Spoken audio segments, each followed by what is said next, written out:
ಮತ್ತು ಮುಖ್ಯ ಅತಿಥಿಗಳೇ ಆಗಮಿಸಿದಂತ ರಾಮಲಿಂಗ ರೆಡ್ಡಿ ದೇಶಮುಖ್ ಅವರೇ, ರವಿರಾಜ್ ಕೊರ್ವೆ ಅವರೇ, ಹಾಗೆ ಈ ವೇದಿಕೆ ಮೇಲೆ ಆಸೀನರಾದಂತ ಎಲ್ಲ ಗಣ್ಯಮಾನ್ಯ ಮುಖ್ಯ ಅತಿಥಿಗಳಿಗೂ ಹಾಗೂ ಮುಂಭಾಗದಲ್ಲಿ ಕುಳಿತಿರುವಂತ ನನ್ನ ಅಕ್ಕ ತಂಗಿಯರೇ, ಅಣ್ಣ ತಮ್ಮಂದಿರೇ ಮತ್ತು ಪರಸ್ಥಳದಿಂದ ಬಂದಂತ ನಮ್ಮ ಬಂಧು ಮಿತ್ರರಿಗೆ ನನ್ನ ಅನಂತ ವಂದನೆಗಳು. ಮೊಟ್ಟ ಮೊದಲಿಗೆ ಹೇಳ್ಬೇಕಾದ್ರೆ ಈ ಶಿಖರ ನಿರ್ಮಾಣ ಮಾಡಬೇಕಾದ್ರೆ ಒಂದು ವರ್ಷದ ಒಳಗಾಗಿ ಈ ಕಳಸಾರೋಹಣ ನೆರವೇರಿದೆ.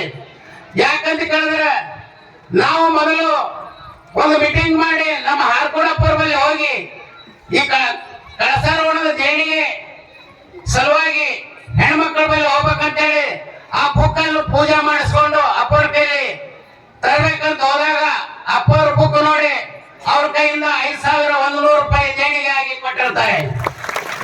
ಈ ಕೊಟ್ಟಂತ ಅವರ ಹಸ್ತದಿಂದ ಇವಾದ